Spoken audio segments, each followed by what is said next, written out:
ಹತ್ರನಾದ್ರೂ ಬೈಲ ಅಂದ್ರೆ ಕಾಣ್ತಾ ಇದ್ಯಾ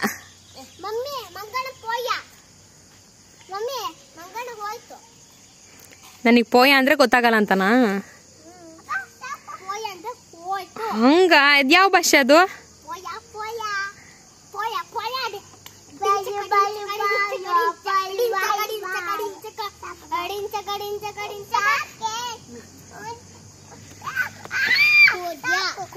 ಯಾಕಪ್ಪ